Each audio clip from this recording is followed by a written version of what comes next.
Selamat pagi anak-anakku. Assalamualaikum warahmatullahi wabarakatuh. Bagaimana kabar kalian? Saya harapkan senantiasa dalam perlindungan Allah Subhanahu wa Ta'ala. Amin.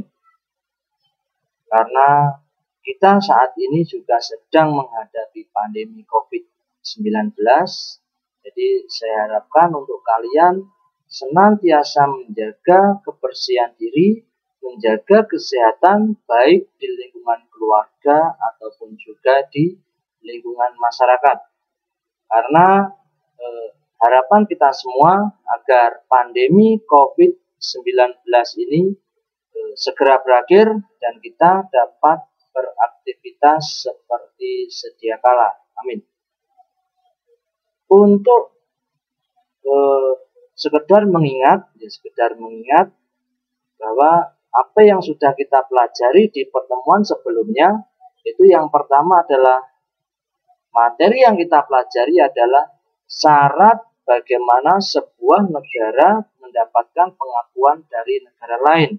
Kemarin apa saja?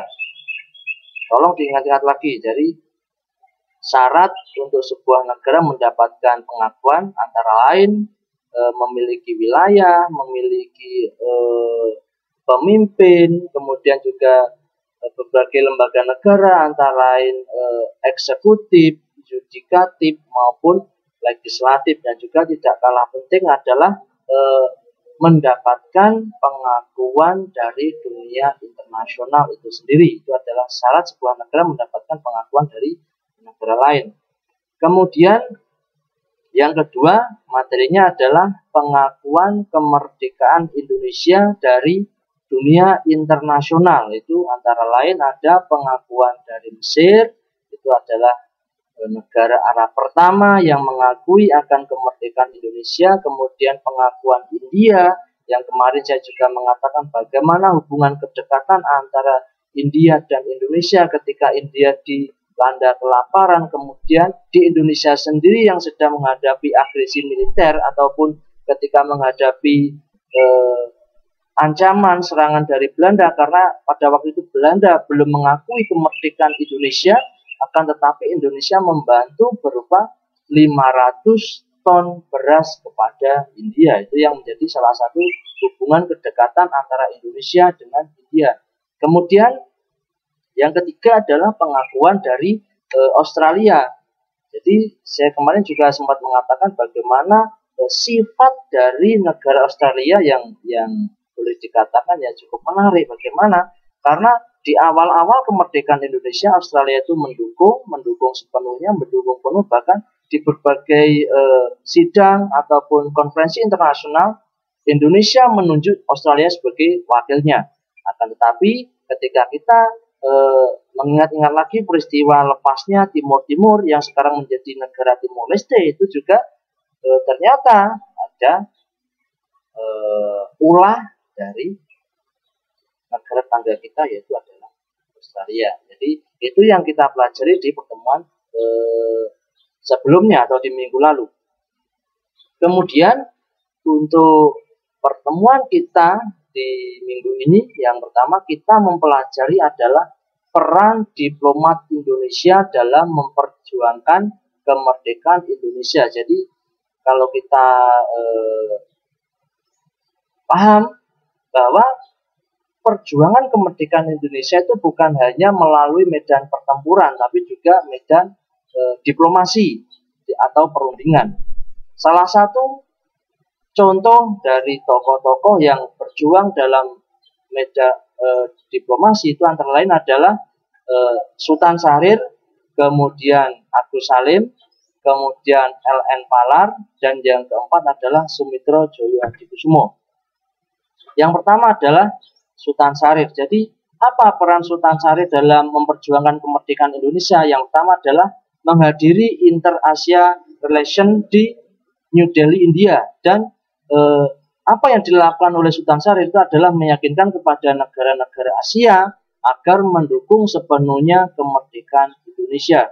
Kemudian ternyata Sultan Syahrir pada bulan Agustus tahun 1947 beliau juga menghadiri sidang Dewan Keamanan PBB Dan beliau Sultan Syahrir itu berdebat dengan Menteri Luar Negeri Belanda, yaitu adalah Van Clievens. Jadi memang karena pada waktu itu Belanda belum mengakui kemerdekaan Indonesia, jadi belum sepenuhnya Belanda itu melepaskan Indonesia untuk menjadi negara merdeka, sehingga terjadi perdebatan sengit antara Menteri Luar Negeri Belanda dengan Sultan Syahrir.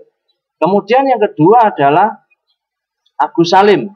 Jadi ini adalah tokoh pahlawan dari Minang, dari Padang. Agus Salim dijuluki sebagai The Grand Old Man atau orang tua hebat. Apa jasa beliau, apa jasa Agus Salim dalam memperjuangkan kemerdekaan Indonesia melalui diplomasi? Pada bulan April 1947, jadi Agus Salim ini ditunjuk untuk mengunjungi negara-negara di kawasan Timur Tengah guna memperjuangkan kemerdekaan Indonesia. Karena basic dari Agus Salim ini, beliau memiliki semacam keahlian dalam berbahasa Arab, jadi berkomunikasi dengan Arab, dengan bahasa Arab, itu adalah keunggulan dari Agus Salim. Maka Presiden Soekarno waktu itu menunjuk Agus Salim untuk mengunjungi negara-negara Timur Tengah guna mencari dukungan untuk kemerdekaan Indonesia. Kemudian juga Agus Salim ini juga berjasa dalam sidang Dewan Keamanan PBB pasca agresi militer Belanda I pada bulan Agustus 1947. Kemudian yang ketiga adalah peran dari LN Palar. Jadi apa peran dari LN Palar?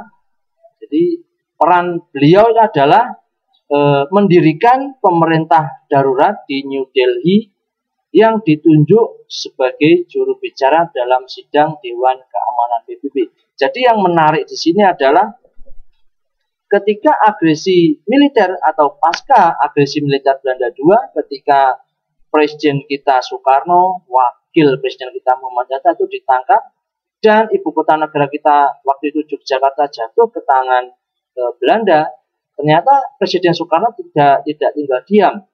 Jadi Soekarno terus berusaha agar Indonesia itu tidak sepenuhnya jatuh ke tangan Belanda, yaitu dengan mendirikan pemerintahan darurat di New Delhi di India.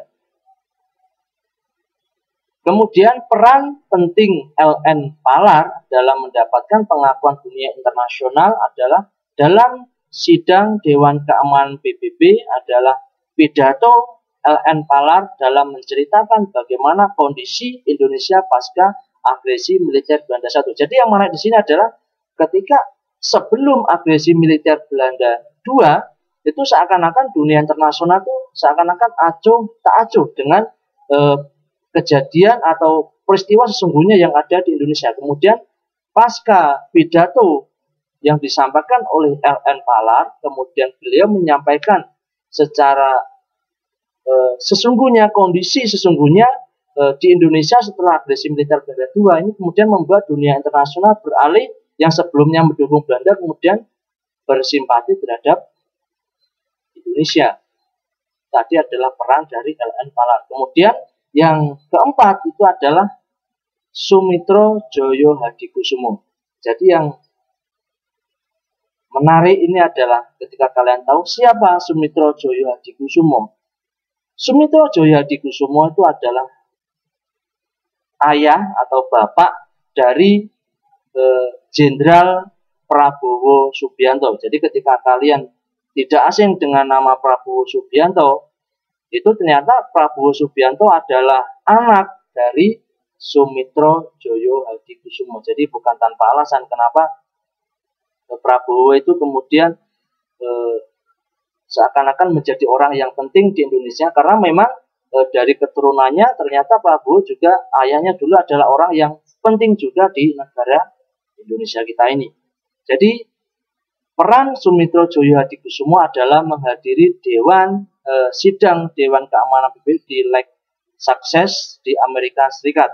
Kemudian dalam sidang tersebut Sumitro menjelaskan bahwa cara yang harus ditempuh antara Indonesia dan Belanda guna meredam pertempuran-pertempuran yang ada di Indonesia adalah membentuk komisi pengawasan yang diketuai atau dilaksanakan oleh Dewan Keamanan PBB.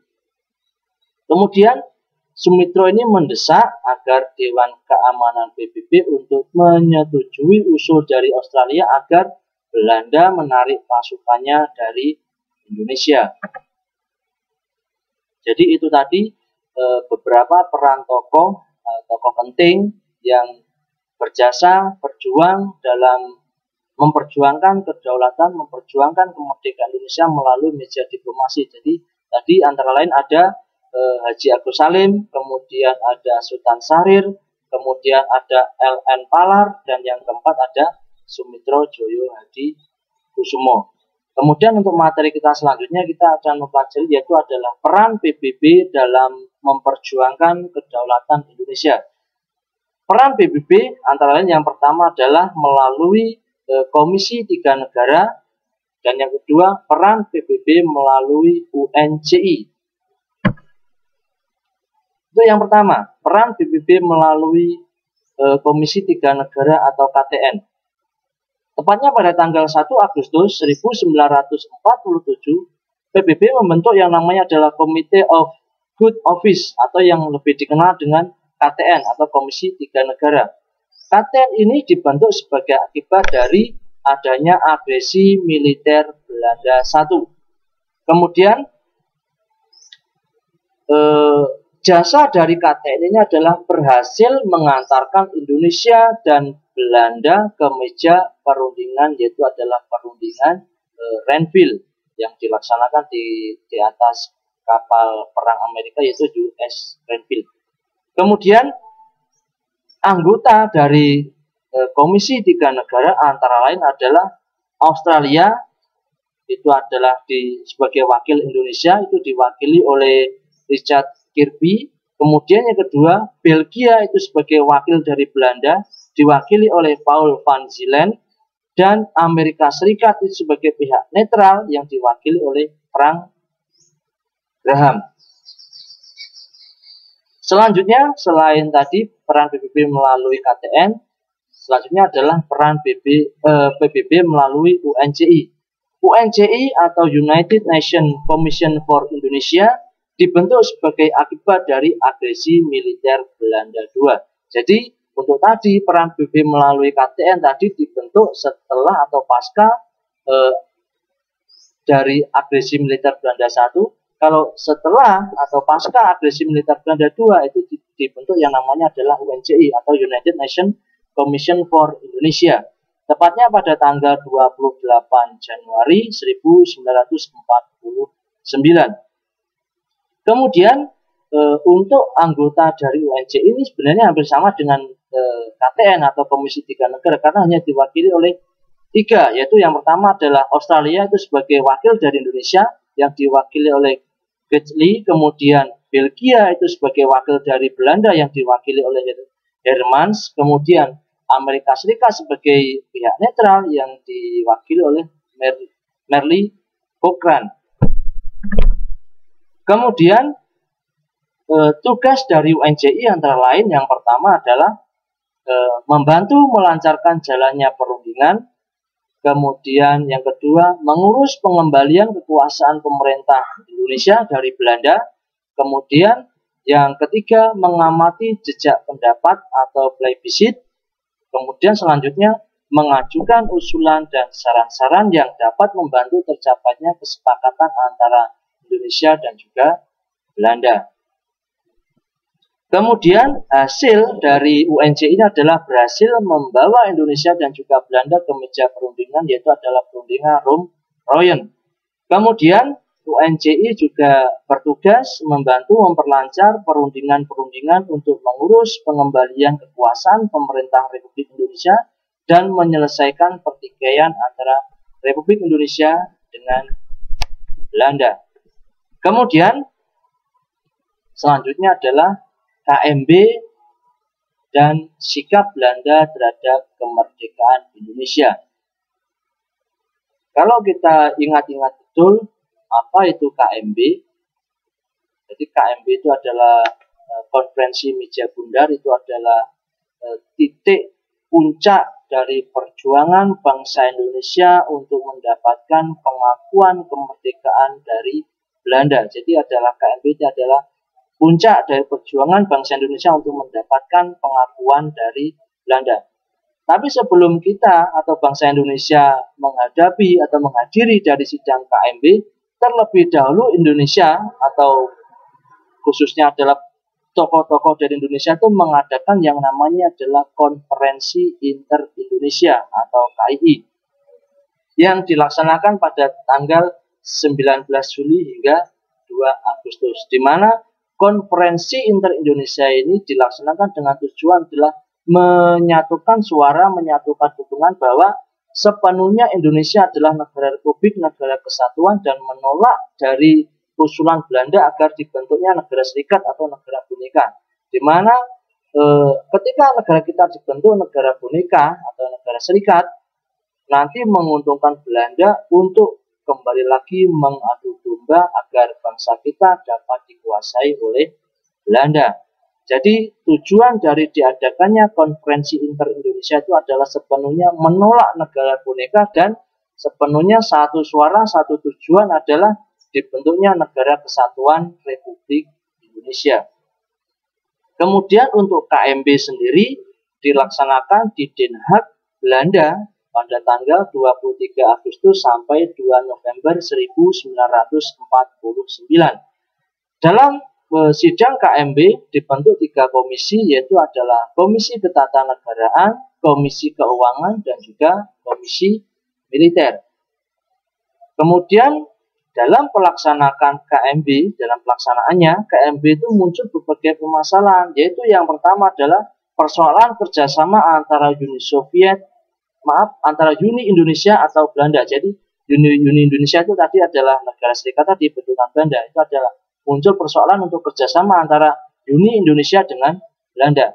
Kemudian permasalahan ganti rugi perang Belanda terhadap Indonesia. Jadi di sini muncul permasalahan bahwa Indonesia mengendaki bahwa ganti rugi perang itu adalah pasca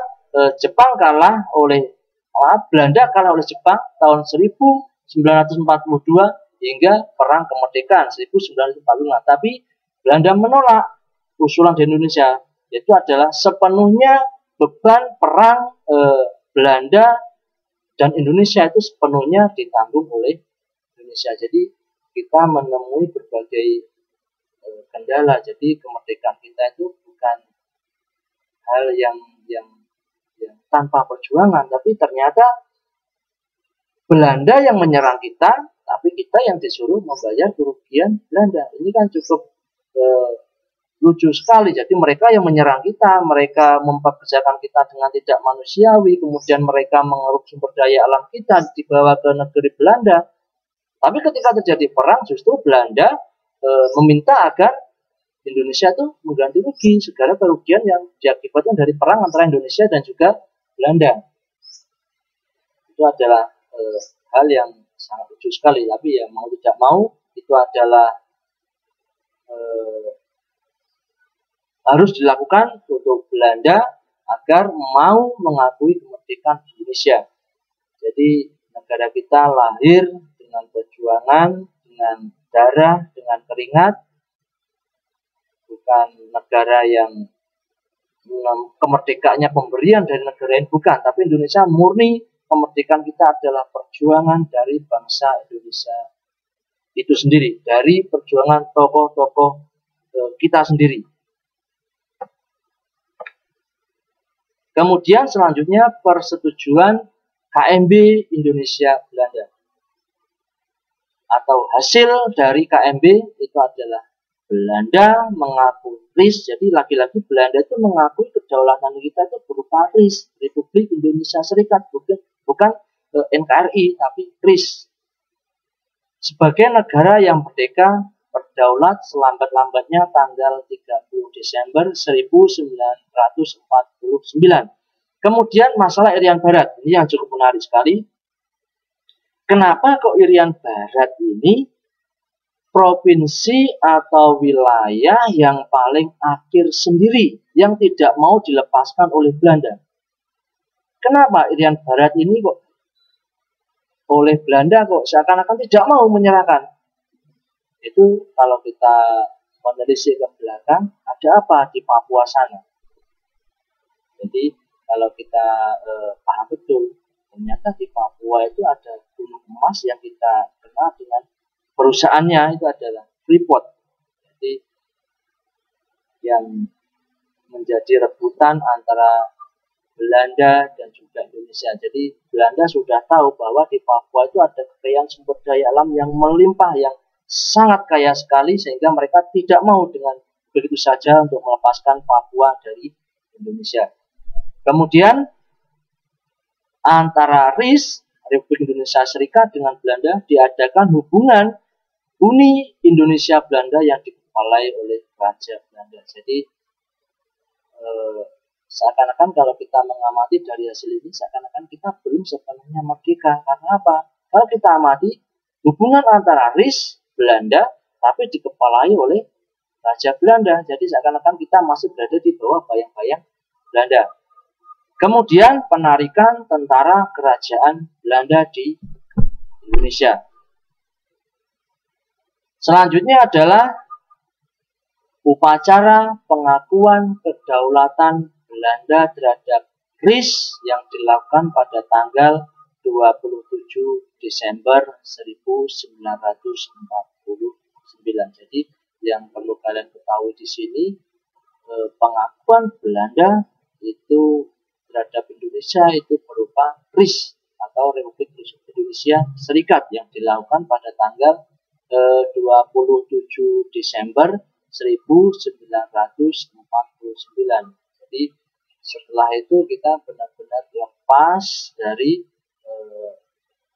ancaman Belanda, dari pengaruh Belanda, tapi tidak dengan Irian Barat. Jadi pada tanggal 27 Desember 1949, RIS mendapatkan pengakuan dari Belanda minus Irian Barat.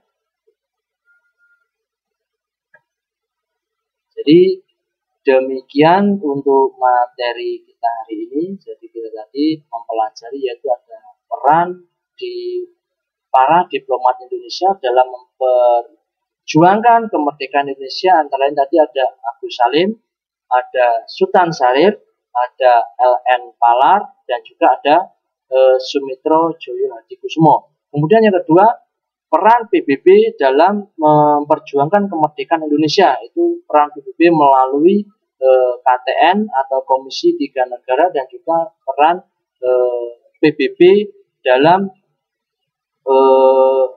UNCI tadi.